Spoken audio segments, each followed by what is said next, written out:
notre chaîne YouTube. Aujourd'hui, on vous présente une nouvelle recette qui est un pain à la citrouille. Oui, quand Joanie m'a proposé ça, j'ai tout de suite trouvé que c'était vraiment une bonne idée parce que ça rejoint autant sa passion pour l'alimentation, parce qu'elle nous a créé une super recette santé, et ma passion pour l'environnement, parce que dans le fond, ça permet d'éviter de jeter les citrouilles qu'on a pris pour décorer nos maisons pour l'Halloween. Exactement. En fait, une citrouille, c'est vraiment complet. On peut cuisiner plusieurs choses. Des smoothies, des potages, des muffins et bien évidemment des pains comme on vous présente aujourd'hui. Oui, alors sur ce, on vous laisse sur les images de la recette. Bon visionnement!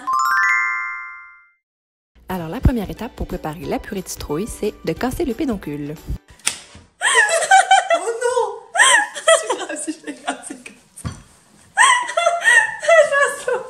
Je sais pas. Bon, on va gérer ça plus tard. On va essayer de couper ça pareil. Ensuite, vous pouvez couper la citrouille en deux sur le sens de la hauteur, et si jamais il vous reste un petit bout de pédoncule comme moi, c'est pas grave, ça dérange pas la cuisson au four.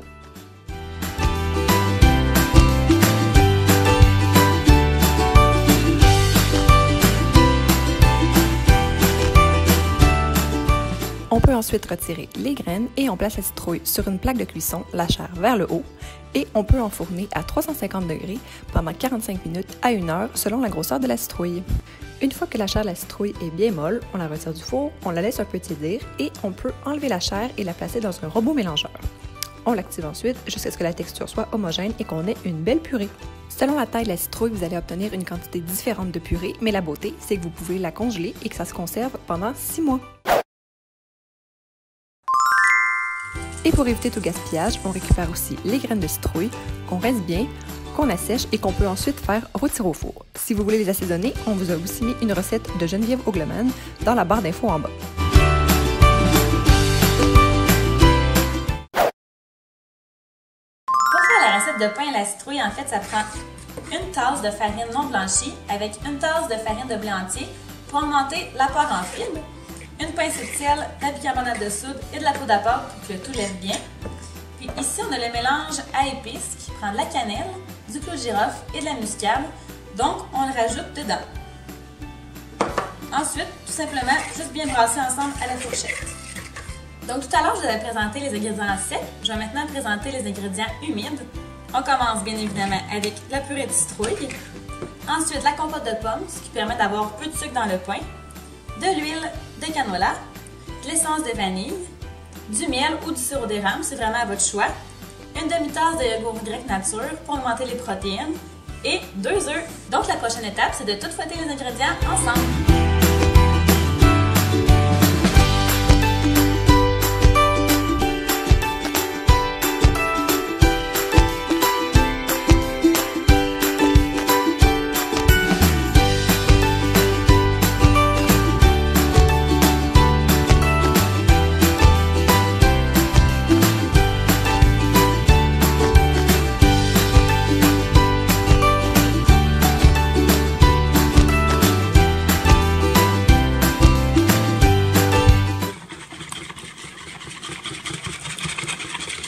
Et les derniers ingrédients qui restent, c'est bien évidemment des burros de chocolat parce que moi pour Rosalie, on a le bec sucré et des noix. Moi j'ai choisi les noix de Grenoble, mais vous pouvez mettre des amandes, des pecans, c'est vraiment à votre goût.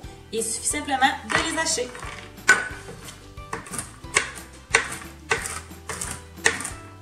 Donc ce qui reste, c'est de rajouter les ingrédients humides aux ingrédients secs.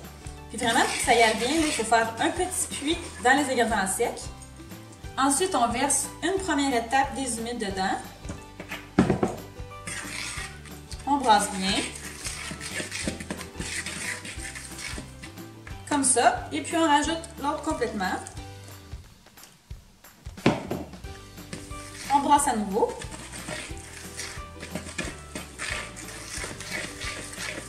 Et on rajoute les ingrédients magiques. Mais regardez, là, c'est comme ça. Il ne faut pas mélanger plus que ça. Donc, le bon choco. Et les noix. En plus, avoir des noix dans le pain, ça permet d'avoir plus de protéines avec le yogourt grec. Donc, c'est vraiment un pain qui est bon pour le déjeuner.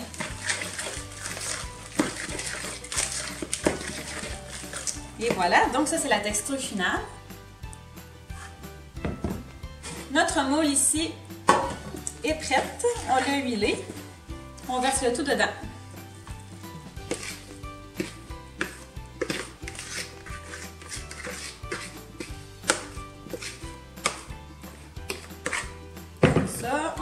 fourchette, on l'étale bien.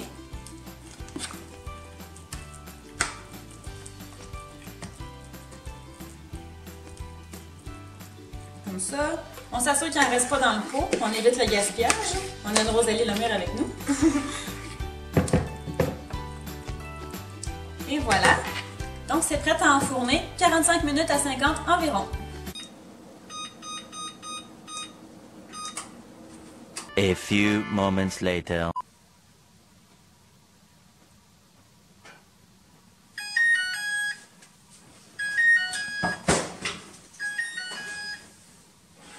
Wow! Regardez ça! Wow. Il est tellement beau, là! Je suis contente du résultat.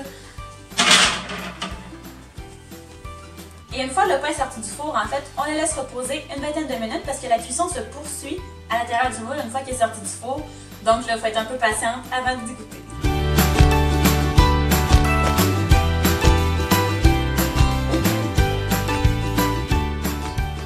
Donc, on passe maintenant au test de goût. Rosalie, elle va goûter mon pain. Moi, j'ai déjà goûté parce que j'avais fait des tests avant, là.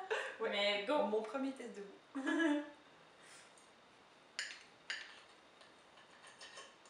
Je vais attendre ta réaction. Ah, mais là, t'as comme un fond, c'est moins bon. C'est pas ça. Là, t'as le vrai de vrai, là. Allons-y. Tadam, tam, tam. Puis, C'est vraiment bon. c'est bon, ouais? C'est vraiment, vraiment bon. Tu sais, c'est pas trop sucré, là. Non, les épices, là. Fait que t'es contente? Non, mais là, c'est vraiment Yes. bon. Je suis contente que tu sois contente. Délicieux.